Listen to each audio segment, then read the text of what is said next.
Hello dear learners, I am Dr. Shelley and today we are going to analyze the poem Daffodils by William Wordsworth.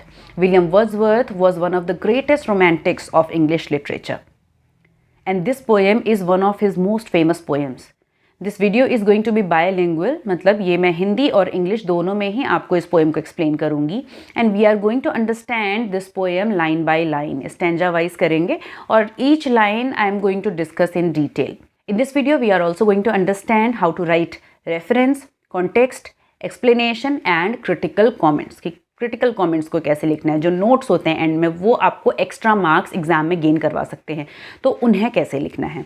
Okay, now in this video I am also going to discuss the theory of poetry by William Wordsworth क्योंकि वो बहुत ही अच्छी तरह से इस poem में reflect होती है. विलियम वर्ड्सवर्थ का एक बहुत फेमस वर्क आया था लिरिकल बैलेड्स, जिसके पब्लिकेशन से ही 1798 से ही रोमांटिक मूवमेंट की बिगिनिंग मानी जाती है. तो ये जो लिरिकल बैलेड्स था इसका एक प्रीफेस था जिसमें उन्होंने अपनी थ्योरी ऑफ पोइट्री और कैसे ये क्रिएट होती है ये सब कुछ उन्होंने डिस्कस किया था. बाद में जब डैफोडिल्स पोएम आई तो it is said that this poem reflects the whole of his theory which he has already discussed in Lyrical Ballads. Now moving on to the poem, I am going to discuss each line one by one, and if you don't understand anything, please comment below. I am definitely going to answer it. So let's begin with the poem.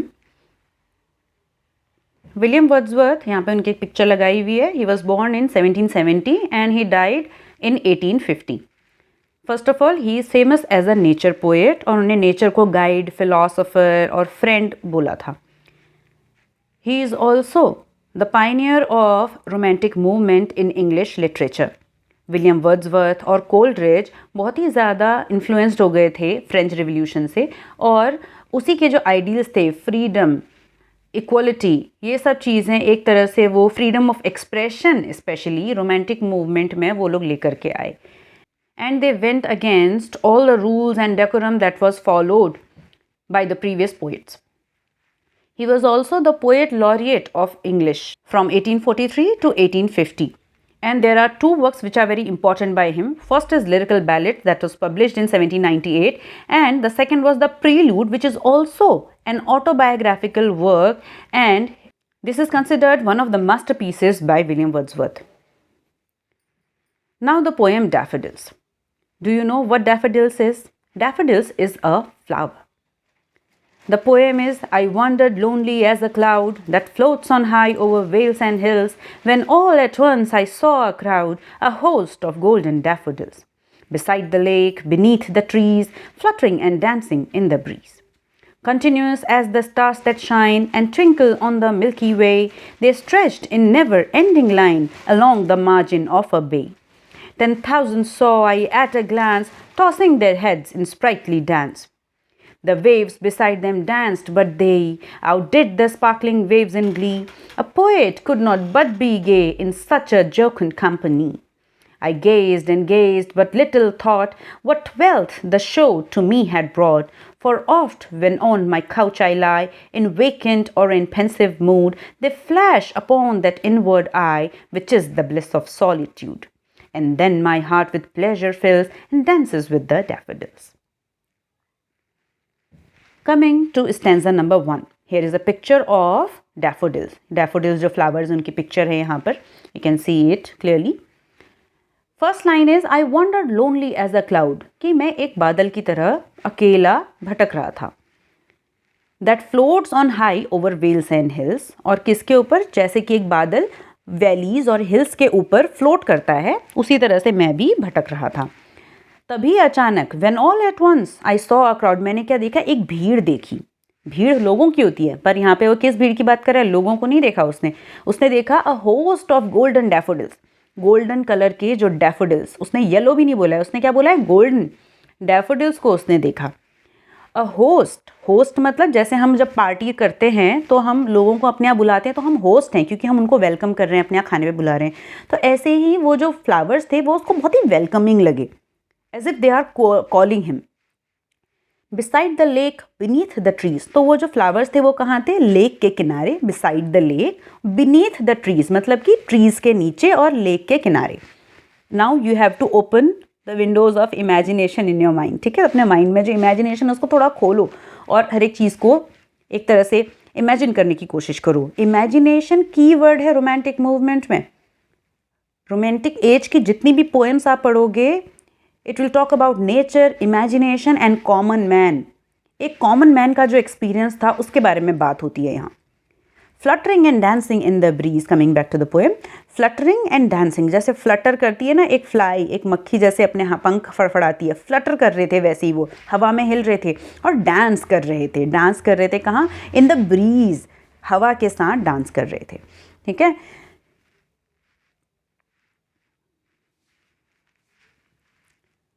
जब आप इस poem का reference लिखेंगे तो reference कैसे लिखेंगे? These beautiful lines have been taken from the poem Daffodils composed by William Wordsworth. कि ये पोएम कहाँ से ली गई है? डैफोडिल्स पोएम से ली गई है, जिसे विलियम वर्ड्सवर्थ ने लिखा है। कंपोज लिखेंगे, रिटन नहीं लिखेंगे, कंपोज्ड। पोएम जो होती है वो कंपोज की जाती है। William Wordsworth was a romantic poet. Romantic poet कहा जाता है विलियम वर्ड्सवर्थ को। विलियम वर्ड्सवर्थ, कीट्स, शेली, कोलरिज, बायरन, रॉबर्ट सदे, ये सब के सब रोमांटिक पोएट्स थे उस समय के। And is called the worshipper of nature, और उनको क्या कहा जाता था कि वो नेचर की एक तरह से पूजा करते थे। नेचर को उन्हें गाइड, फिलोसोफर, फ्रेंड बोला था। The poem also has another title, इसका एक और टाइटल है, वही जो इसकी फर्स्ट लाइन है, ठीक है, I wandered lonely as a cloud. अब कंटेक्स्ट क्या होता है? रेफरेंस में तो आप ये बताते हो कि ये पोएम जो आपको दिया है एग्जाम में वो कहाँ से ली है और किसने इसे कंपोज किया है। थोड़ा बहुत एक्स्ट्रा इन्फॉर्मेशन आप उसमें डाल सकते हो राइटर के बारे में, जैसे मैंने बताया है कि वो एक रोमांटिक पोएट थे। कंटेक्स्ट है, the poem is a beautiful nature poem, कि पोएम किस तरह की है और उसका बैकग्राउंड क्या है। ये है कंटेक्स्ट में, कि कंटेक्स्ट क्या चल रहा है भाई, बात किस बारे में हो रही है, ये आप लिखते हैं कंटेक्स्ट में। एक या दो लाइन लिखनी होती हैं। तो ये पोएम एक बहुत ही सुंदर नेचर पोएम है। पोएट डैफोडिल्स के बारे में बात करता है, जो कि एक येलो गोल्डन फ्लावर है, which he happen to see when he was wandering in the lake district. अब लेक डिस्ट्रिक्ट एक एरिया है, एक प्लेस है, एक जगह का नाम है जहाँ इतने सारे लेक्स हैं कि उसको पूरा लेक डिस्ट्रिक्ट ही बोला जाता है। उस एरिया में वर्ड्सवर्थ नेचर से इंस्पिरेशन लेने के लिए अपनी बहन के साथ रहते थे। रियलिटी वाला बता रही हूँ कि रियल लाइफ में वो वहाँ रहते थे। एंड उनके साथ बाद में कोलरिज भी, सैमुअल टेलर कोलरिज, जो कि एक और उनके बहुत अच्छे फ्रेंड थे। बाद में वो दोनों थोड़ा राइवल हो गए थे एक दूसरे के, थोड़ा दुश्मनी टाइप की, नॉट वेरी लाइक दुश्मनी, पर हाँ थोड़ा उनके बीच में डिस्कॉर्ड हो गया था कुछ चीज़ों को लेके। जैसे कभी कभी फ्रेंड्स होते हैं पर उनके पोइट्री को लेके अलग अलग ओपिनियन थी। Later Coleridge also join them, तो कोलरिज भी उनके साथ यहाँ रहने के लिए आ गया था। उस समय तीनों भी साथ साथ बहुत घूमते थे, एडवेंचर्स करते थे, ठीक है। And this really help them in their viewpoint in discussing different things about poetry. फिर आता है एक्सप्लेनेशन। एक्सप्लेनेशन में आपको वो सब कुछ लिख देना है जो आपको समझ में आ रहा है इस स्टैंजा को पढ़ के। तो यहाँ मैंने लिखा है, the poet compares himself to a cloud that floats in the sky over valleys and mountains. जैसे वेल्स एंड हिल्स लिखा है तो हिल की जगह माउंटेन यूज़ करो, वेल्स की जगह वैली यूज़ करो, ठीक है। जो भी वर्ड वहाँ दिया है स्टैंजा में, जो भी वर्ड वहाँ ओरिजिनल पोएम में दिया, उसके सिनोनिम्स यूज़ करने की कोशिश करो। तो यहाँ मैंने लिखा है कि पोएट खुद को एक क्लाउड से कंपेयर करता है। अपनी तुलना किससे कर रहा है? एक बादल से कर रहा है जो कि वैलीज, घाटियों और पहाड़ों के ऊपर तैर रहा है।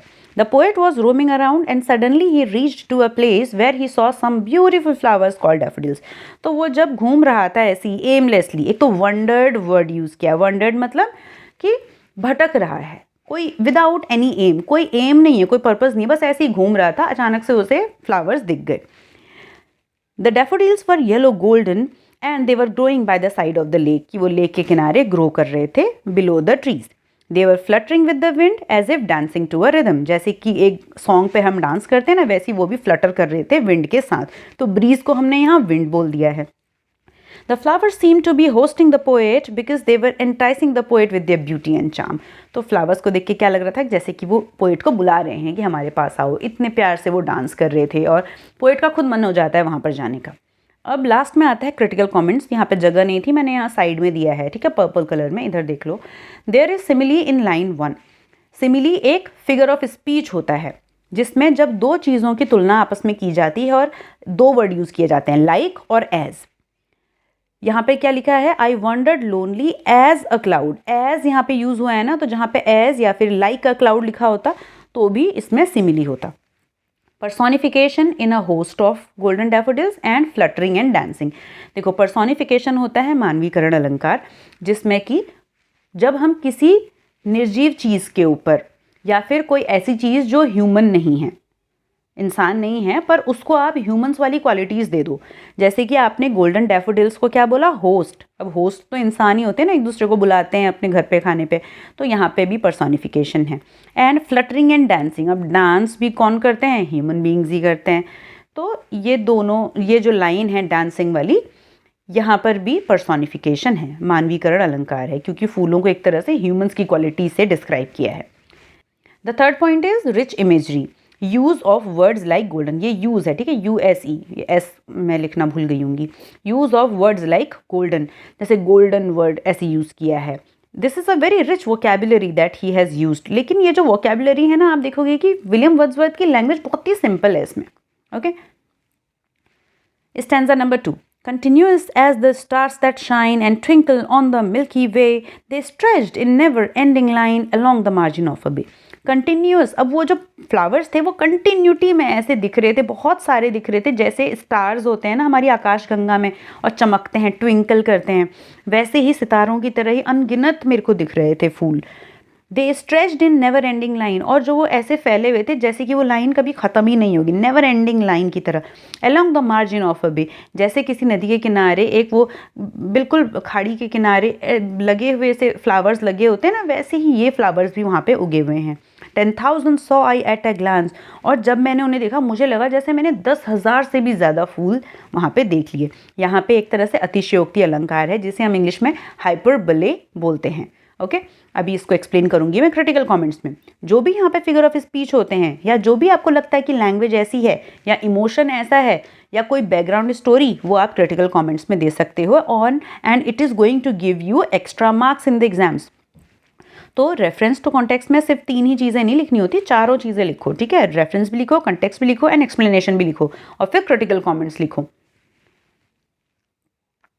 10,000 saw I at a glance, मैंने एक ही ग्लांस में, एक ही झलक में ऐसा लगा 10,000 फूल एक साथ देख लिए। Tossing their heads in sprightly dance, और वो क्या कर रहे थे, अपना सिर ऐसे हिला रहे थे। टॉसिंग देयर हेड्स, अपना सर टॉस कर रहे थे, इन स्प्राइटली डांस, और वो स्प्राइटली डांस था उनका, स्पिरिट्स की तरह, बहुत ही स्प्राइटली, बहुत ब्यूटीफुल और बहुत हैप्पी डांस वो लोग कर रहे थे, ठीक है। कौन कर रहे थे, लोग नहीं, सॉरी, फ्लावर्स कर रहे थे। रेफरेंस वही रहेगा, same. Context, this poem is a beautiful nature poem, ये मैंने पहली वाले से ही लिया है। और फिर लिखा है the poet explains how he sees daffodils and compares them to the stars on the Milky Way. वो देखता है कि वो किस तरह से डैफोडिल्स को देख रहा है, किस नज़रिए से देख रहा है, और उनको स्टार्स से कंपेयर करता है। हमने इतना लिख दिया यहाँ पर, कंटेक्स्ट में बैकग्राउंड बता दिया। ओके, इसमें आप वो भी डाल सकते हो डोरोथी वाला, ठीक है, सेम है, पर सेम एज अबव नहीं लिखना है जैसे गाइड बुक्स में लिखा होता है। Third is explanation. एक्सप्लेनेशन में देखो, the poet says that the daffodils grew on the side of the lake and they were so many in number. Poet बोलता है कि डैफोडिल्स लेक के किनारे उग रहे थे, and they were so many in number that he saw 10,000 daffodils in just one look. सिर्फ एक ही झलक में उसने 10,000 देख लिए, ऐसा वो कहता है। He compared them to the bright, shining, innumerable stars on the Milky Way. वो किससे कंपेयर कर रहा है उनको, स्टार्स से। कैसे स्टार, जो बहुत ब्राइट हैं, चमकीले, शाइनिंग, इन्यूमरेबल, जिसको आप गिन नहीं सकते, इतने सारे फ्लावर्स हैं। The daffodils were in a long line, एक लंबी लाइन में हैं और लेक के किनारे किनारे हैं। They were shaking with the breeze and it looked as if the daffodils were dancing in happiness with the breeze. ये सब मैं आपको हिंदी में एक्सप्लेन कर चुकी हूँ अभी। फिर आते हैं क्रिटिकल कमेंट्स में। पहला है सिमिली। सिमिली किस लाइन में, जहाँ पे एज यूज होता है और कंपैरिजन होता है। Continuous as the stars that shine, daffodils को किससे कंपेयर किया है, स्टार्स से। As the stars, like the stars, ये सिमिली है यहाँ पे, ठीक है। SIMILE, स्पेलिंग मत भूलना, SIMILE, simile. Then hyperbole in 10,000 saw I at a glance, क्योंकि एक ही झलक में 10,000 उसने इतना ज़्यादा अतिशयोक्ति कर ली, बहुत बढ़ा चढ़ा के बोला है किसी चीज़ को ओरिजिनल से, तो हम उसको हाइपरबले बोलेंगे। Personification in tossing their heads, और यहाँ पे उसने पर्सोनिफिकेशन क्यों, क्योंकि हेड तो किसका होता है, इंसान का होता है। तो यहाँ पे भी मानवीकरण अलंकार है, पर्सोनिफिकेशन है, क्योंकि वहाँ पे पोएट बोल रहा है टॉसिंग देयर हेड्स, कि जो फ्लावर्स थे वो अपना हेड क्या कर रहे थे, हिला रहे थे। हेड मतलब कि जो उनका तने से ऊपर जो पेटल्स वाला पार्ट है वो। Stanza number 3, The waves beside them danced, but they outdid the sparkling waves in glee. A poet could not but be gay in such a jocund company. Poet बोलता है कि जो वेव्स हैं उनके किनारे वो भी डांस कर रही थी, बट वेव्स मतलब जो पानी की वेव्स हैं वो भी डांस कर रही थी, but they outdid the sparkling waves in glee. पर जो फ्लावर्स थे वो वेव्स से भी ज़्यादा अच्छा डांस कर रहे थे। They outdid the sparkling waves in glee, वो अपनी खुशी में इतने अच्छे से झूम रहे थे कि उन्होंने वेव्स को भी पीछे छोड़ दिया था, जो पानी की वेव्स थी, क्योंकि बहुत तेज़ हवा चल रही थी।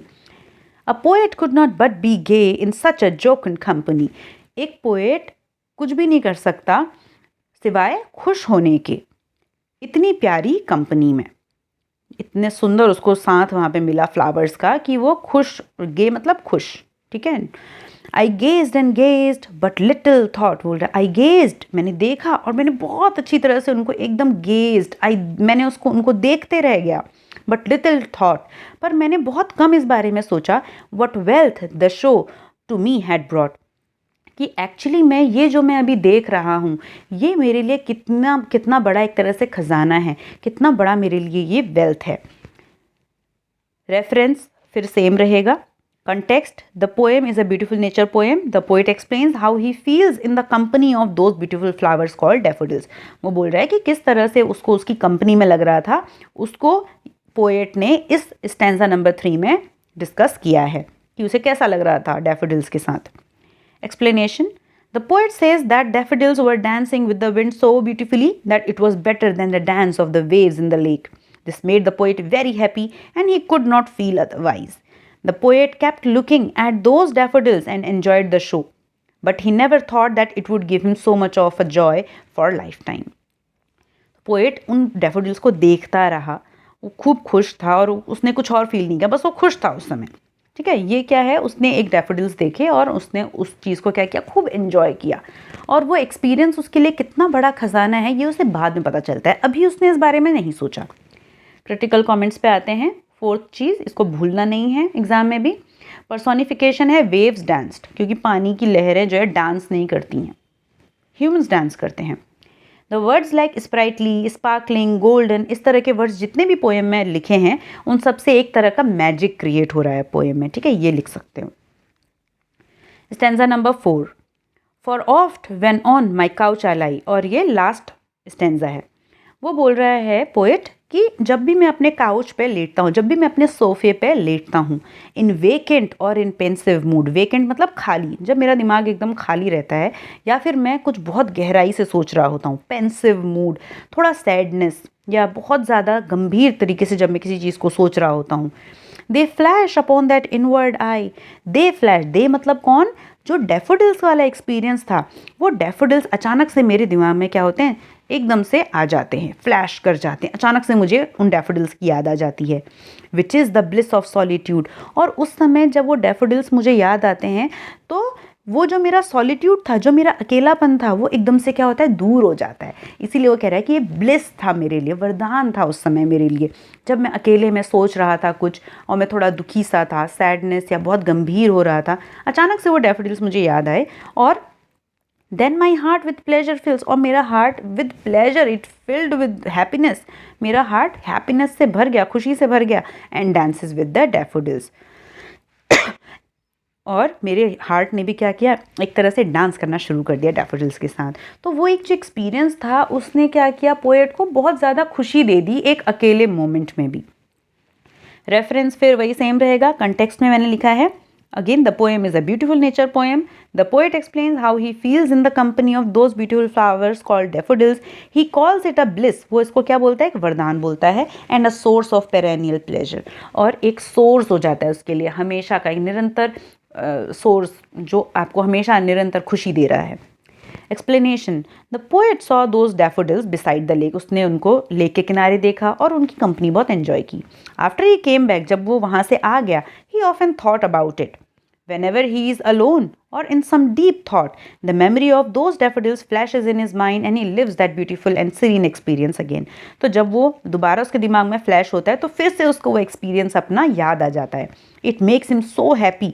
उस समय उसको इतना ज़्यादा खुशी होती है that his heart becomes cheerful again and begins to dance with the daffodils.